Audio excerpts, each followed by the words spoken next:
We come today to Philippians 1, verse 18c through 23. Now why do we stop and cut right here? Well, the verses aren't cut up very well right here, because the last part of verse 18 is really the first part of the sentence that keeps on going forward.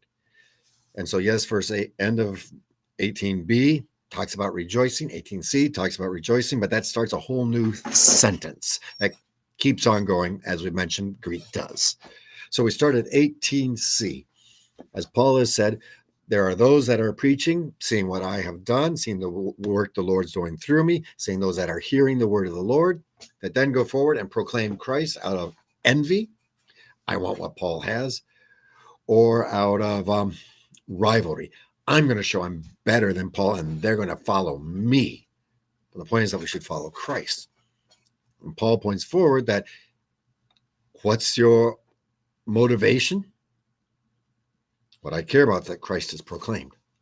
If Christ is proclaimed and you're trying to get at me for that, Christ is proclaimed. Rejoice.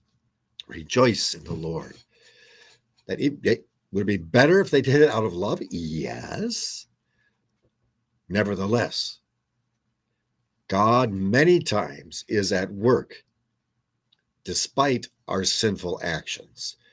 And sometimes we can have the wrong motivations, and the Lord's still making his beautiful incredibleness happen. And so Paul says, yes, I will rejoice that they hear the gospel message. For I know that through your prayers and the help of the Spirit of Jesus Christ, this will turn out for my deliverance. The Lord will bring me where he wants me to be. With your prayers and the promised Holy Spirit. Not Paul's strength, but out of their care for him, their prayers for him, and the work of the Holy Spirit.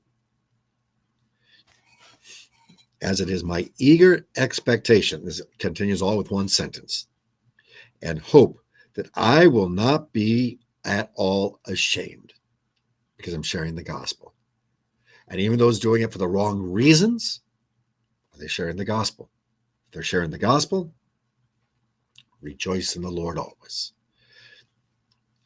But that with full courage, now as always, Paul's prayer, Christ will be honored in my body.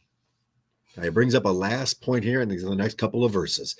You got work in my body, whether in life or in death. The key point here that Paul is bringing forward is that whichever happens, rejoice in the Lord. Praise to the Lord for his blessing in life and in death. It is always a thy will be done. It is always, Lord, your will be done. Yet whatever it is your will, Lord, I know it will be a blessing. I know it will be for you. May my life, may my death be blessed in you, O Lord. One thought, a lot of people put a last will, last testament together. Not very many put in that last will the best of what they have to give, which is a statement about their faith. Think about putting in a will or a statement or something of that nature, beginning the best of the best, not the division of assets, but the giving of the gospel. When we share and give and bless in that regards. Now, Paul is saying, whatever happens, death or life, praise be to the Lord. For if I am to live in the flesh, that means fruitful labor for me. If God chooses that I should continue in this life, fruitful labor as I follow in his will. Yet which I shall choose, I cannot tell. And really, we shouldn't choose. Let God be the decider of those things. But even if I could choose, I am hard pressed between the two. In other words, blessing here, blessing there, blessing in life, blessing in death. My desire is to depart and be with Christ, for that is better. And it would be better being with the Lord, being in that heavenly kingdom. Yet, the Lord will do that. But what about now?